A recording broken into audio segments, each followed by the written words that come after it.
This planet owed me a drink, and it was paying in dust. Every grain that swirled against my hauler's viewport shaved another cent off my pathetic profit margin for this back-of-beyond delivery. The client had paid half up front, a classic sign the other half was a figment of his imagination. My only company, a translation drone that sounded like a depressed calculator, was no help. Atmospheric particulate density is 94% above standard, it buzzed. Tell me something I don't know, Sparks, I grumbled. You have a 78% probability of developing a negative client satisfaction rating. Yeah, well, the client has a 100% probability of getting his cargo dumped in a ditch if his payment doesn't clear. A high-pitched chime cut in. Proximity alert. Biological. My nav computer flagged a crater field a few clicks east, a geologically unstable hellscape.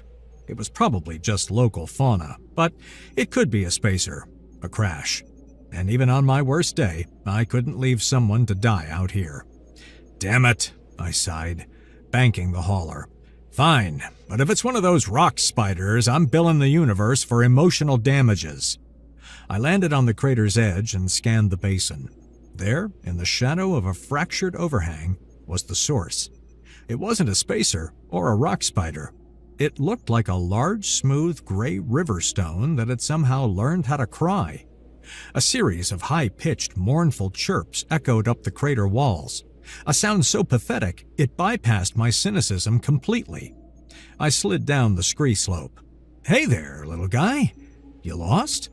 It chirped again, shivering. There was no sign of a parent, no nest, nothing. Just this sad little rock in a big, empty hole. My internal debate was short.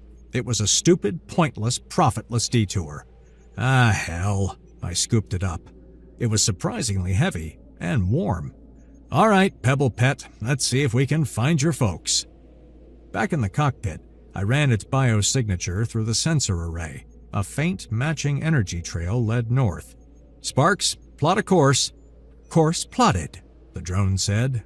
Destination unknown. Probability of mission success low. Just fly the ship, you bucket of bolts. The Wander Clutch rose over the horizon like a fever dream. A city on colossal stilts, walking across the plain with a slow, grinding rhythm. I'd seen mobile colonies, but nothing like this. This was ancient and intimidating. I set the hauler down a kilometer away and walked, the little stone creature cradled in my arms.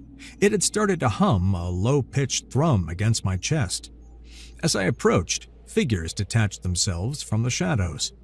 They were tall, slender, with skin like cracked, sun-baked mud. Warriors.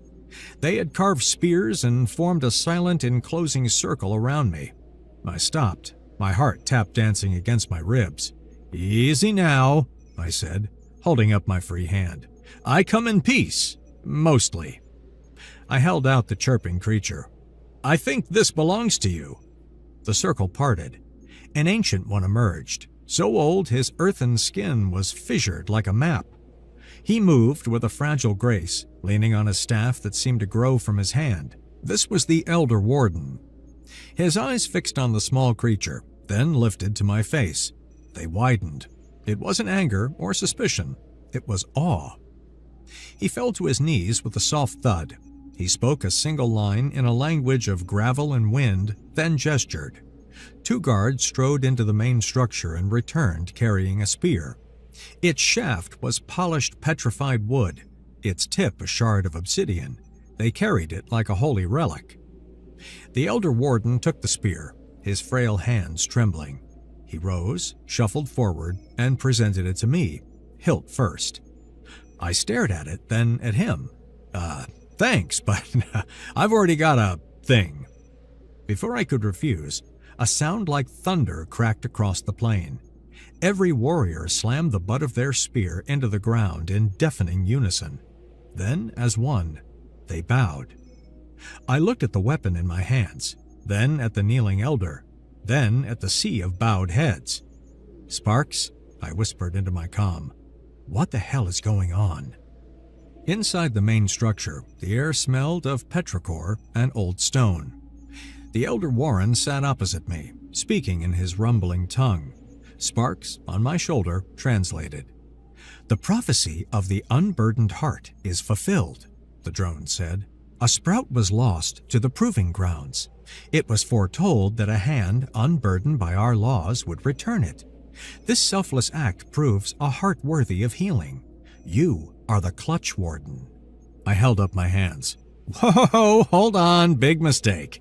I pointed at my chest. "Wrong guy. I'm not a leader. I'm a delivery driver." Sparks' word. Translation: "I am not worthy. My purpose is to serve as a humble vessel." The Elder Warren beamed. "His humility is as the prophecy foretold. He denies the mantle, proving he does not seek power." "No, that's not what I said." I stood up. "I'm leaving. Now." Translation: "I must depart to meditate on this great honor." 2 giant warriors blocked the exit. I was trapped. "This is an insult!" a voice boomed. A new Torva stepped forward, a head taller than the others, his skin a road map of white scars. A one called Gore. "Our leadership is earned in battle, not handed to a soft-skinned off-worlder who found a lost child." The Elder Warden's frail voice cut through the anger. "Your ambition, Gore, threatened this clutch. You preach of strength, but true strength protects the weak. His arrival saved us from the civil war you were so eager to begin." Gore sneered, his eyes on me. "Then let him prove his strength. I challenge the off-worlder to the right of command." I felt a cold dread creep up my spine. This was my only way out. Win their stupid game, and they had to let me go. "Fine," I said, my voice tight. "I accept." Sparks buzzed. Translation: "I embrace this trial to validate the will of the prophecy." Gore grinned, a terrifying sight. "So be it." Later, in a chapter they'd given me, I stared at a map of the challenge area, a maze of canyons leading to a central mesa.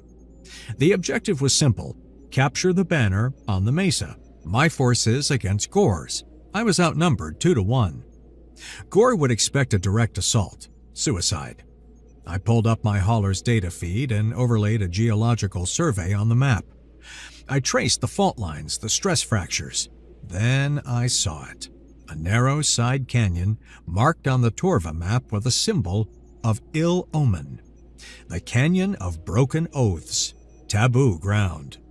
My mind raced. A seismic fault ran parallel to the main canyon Gore would use, and right above its entrance, a massive, precariously balanced rock formation. A keystone. I ran the calculations. I may not have been a warrior, but I still passed my engineering exams. The rite began at dawn. Gore's force was thunder, a wave of warriors charging down the main canyon, their war cries echoing off the rock. My force was a whisper. I led my smaller band through the shadowed canyon of broken oaths. My Torva followed, their unease palpable, but their faith in the prophecy overriding their superstition. We reached a ledge overlooking the entrance to the main canyon just as Gore's vanguard passed below. They found the canyon empty. Confused shouts rose from below. I positioned my hauler, its landing struts groaning on the uneven rock. I aimed its industrial sonic drill at the keystone. "Sparks, full power. Target frequency 22.7 Hertz. "Acknowledged," the drone buzzed. "Probability of large-scale geological collapse? 99.8%. A low hum climbed to a piercing whine that made the air shudder. A crack appeared in the keystone. With a groan that sounded like the planet itself breaking, the entire cliff face gave way. Thousands of tons of rock cascaded down, a roaring avalanche that sealed the canyon. Gore's force was trapped and blinded. While they scrambled to dig out, my band and I walked up the back of the central mesa, completely unopposed. I plucked the banner from its perch. The dust settled. From the top of the mesa, I looked down. Gore, covered in grime, stared up at me. He saw me on the high ground, leaning on the obsidian-tipped sun spear, my small war band behind me. His face wasn't angry, it was stunned. The look of a man who brought a sword to a physics problem and lost. The victory was absolute, bloodless, and efficient. Later, the elder warden stood before the entire clutch and placed a hand on my shoulder. "Clutch Warden Finian Fishbach," he proclaimed, his voice ringing. I looked out at the sea of faces. They stared at me with an unnerving mix of devotion and awe, even Gore's warriors. I let out a long, weary sigh. "Fine," I said, my voice resonating through the silent assembly. "But my first decree is an engine upgrade for that translation drone." I pointed a thumb at Sparks. "And find me some real coffee. This world owes me a drink."